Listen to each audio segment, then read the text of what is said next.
پیارے دوستو، السلام علیکم۔ قرآن شریف کے آیات اور حضور اقدس صلی اللہ علیہ وسلم کی احادیث اور بزرگوں کے واقعات میں اللہ جل شانہ سے ڈرنے کے متعلق جتنا کچھ ذکر کیا گیا ہے، اس کا احاطہ تو دشوار ہے، لیکن مختصر طور پر اتنا سمجھ لینا چاہیے کہ دین کے ہر کمال کا زینہ اللہ کا خوف ہے۔ حضور صلی اللہ علیہ وسلم کا ارشاد ہے کہ حکمت کی جڑ اللہ کا خوف ہے۔ حضرت ابن عمر رضی اللہ تعالیٰ عنہ بہت رویا کرتے تھے، حتیٰ کہ روتے روتے آنکھیں بھی بیکار ہو گئی تھیں۔ کسی نے ایک مرتبہ دیکھ لیا تو فرمانے لگے، میرے رونے پر تعجب کرتے ہو، اللہ کے خوف سے سورج روتا ہے۔ ایک مرتبہ ایسا ہی قصہ آیا تو فرمایا کہ اللہ کے خوف سے چاند روتا ہے۔ ایک نوجوان صحابی پر حضور صلی اللہ علیہ وسلم کا گزر ہوا، وہ پڑھ رہے تھے۔ جب قرآن کی اس آیت پر پہنچے تو بدن کے بال کھڑے ہو گئے، روتے روتے دم گھٹنے لگا اور کہہ رہے تھے، ہاں جس دن آسمان پھٹ جائیں گے یعنی قیامت کے دن میرا کیا حال ہوگا، ہائے میری بربادی۔ حضور صلی اللہ علیہ وسلم نے ارشاد فرمایا کہ تمہارے اس رونے کی وجہ سے فرشتے بھی رونے لگے۔ ایک انصاری نے تہجد پڑھا اور پھر بیٹھ کر بہت روئے، کہتے تھے اللہ ہی سے فریاد کرتا ہوں جہنم کی آگ کی۔ حضور صلی اللہ علیہ وسلم نے ارشاد فرمایا کہ تم نے آج فرشتوں کو رلا دیا۔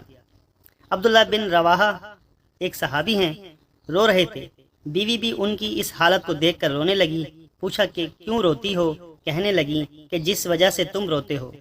عبداللہ بن رواحہ نے کہا کہ میں اس وجہ سے رو رہا ہوں کہ جہنم پر تو گزرنا ہی ہے، نہ معلوم نجات ہو سکے گی یا میں وہیں رہ جاؤں گا۔ حضرت فصیل رحمۃ اللہ علیہ مشہور بزرگ ہیں، کہتے ہیں کہ اللہ کا خوف ہر خیر کی طرف رہبری کرتا ہے۔ حضرت شبلی رحمۃ اللہ علیہ کے نام سے سبھی واقف ہیں، وہ کہتے ہیں کہ جب بھی میں اللہ سے ڈرا ہوں اس کی وجہ سے مجھ پر حکمت اور عبرت کا ایسا دروازہ کھلا ہے جو اس سے پہلے کبھی نہیں کھلا۔ حدیث میں آیا ہے، اللہ جل شانہ فرماتے ہیں کہ میں اپنے بندے پر دو خوف جمع نہیں کرتا اور دو فکریاں نہیں دیتا، اگر دنیا میں مجھ سے بے فکر رہے تو قیامت میں ڈراتا ہوں، اور دنیا میں ڈرتا ہے تو آخرت میں بے فکری عطا کرتا ہوں۔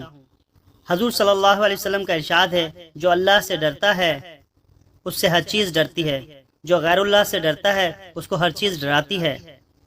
یحییٰ بن معاذ رحمۃ اللہ علیہ کہتے ہیں کہ آدمی بیچارہ اگر جہنم سے اتنا ڈرنے لگے جتنا تنگ دستی سے ڈرتا ہے تو سیدھا جنت میں جائے۔